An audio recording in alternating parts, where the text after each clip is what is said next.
नमस्कार, तुम्हा सगळ्यांचं अतुल सर इंग्लिश क्लास या युट्यूब चॅनलवर स्वागत.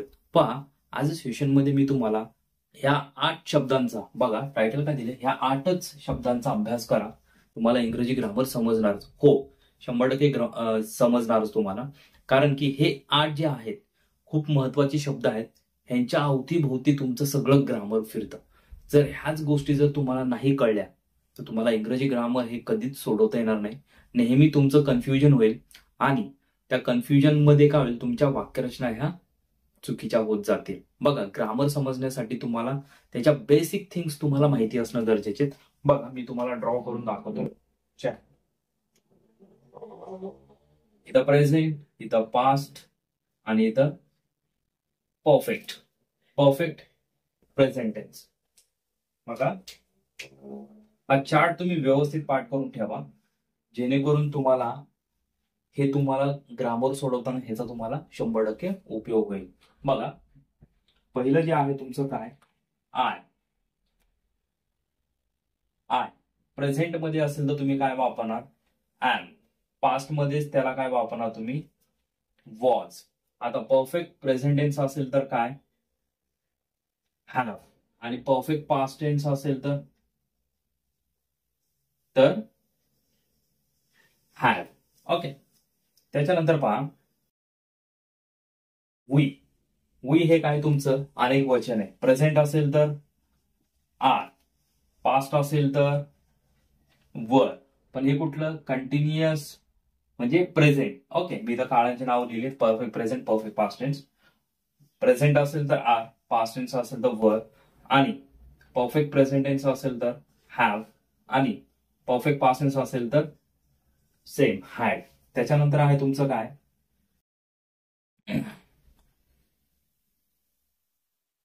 यू. बघा, यू तुमचं अनेक वचन आहे, त्याच्यामुळे तुम्हाला काय वापरायचंय, आर. पास्ट असेल तर वर, नंतर आहे perfect present tense same, have, आणि परफेक्ट पास्ट टेन्स हॅव.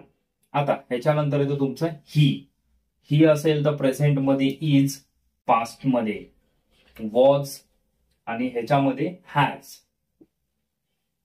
आणि ह्याच्यात सेम, हॅड तर हॅड्स. ओके, त्याच्यानंतर आहे तुमचं काय, शीला काय तुम्ही वापरणार, इज.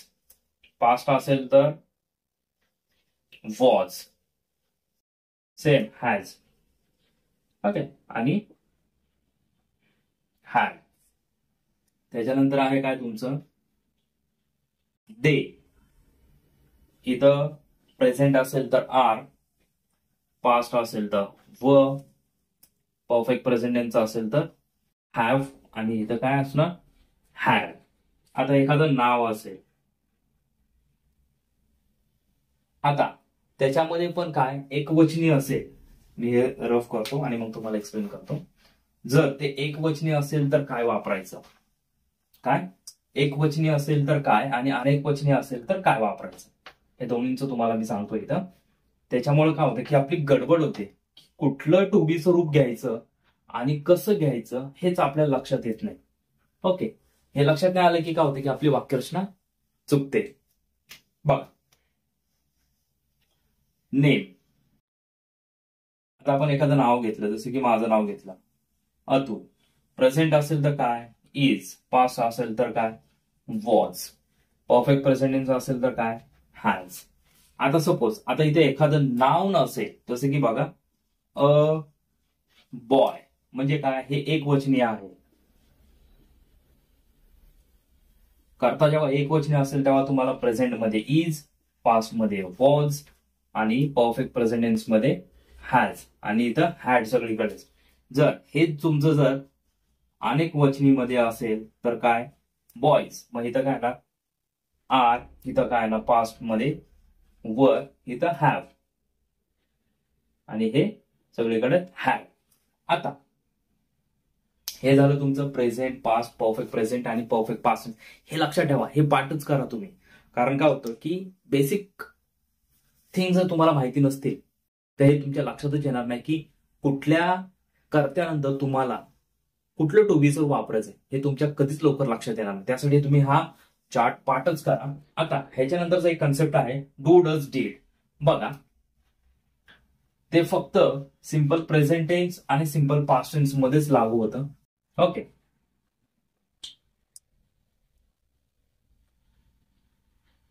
बघा, सिंपल प्रेझेंट टेन्स च निगेटिव्ह वर्बल क्वेश्चन आणि डब्ल्यूच क्वेश्चन करताना बघा, आय, वी, यू, ते असेल तर काय वापरायचे, डू.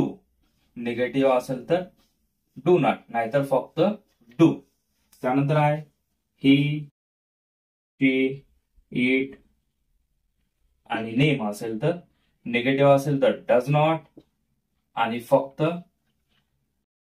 हे असेल तर फक्त डज वापरायचं. आणि डीड तुम्ही ह्या सगळ्यांना वापरू शकता. कुठल्या काळात, सिंपल पास्ट टेन्स. हे लक्षात घ्या तुम्ही. ओके, हे जेव्हा तुमच्या लक्षात येईल हा चार्ट, म्हणजे तुम्हाला निम्म ग्रामर हे तुम्हाला आल्यासारखं होईल आणि 100% तुम्हाला समजणार. आलं लक्षात.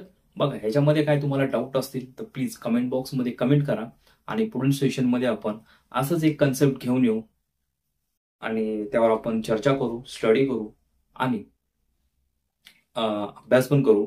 आणि ह्याच्या सेशनमध्ये काय डाऊट असतील तर प्लीज कमेंट बॉक्समध्ये कमेंट करा. आणि तोपर्यंत मित्रांनो, जय हिंद, जय महाराष्ट्र.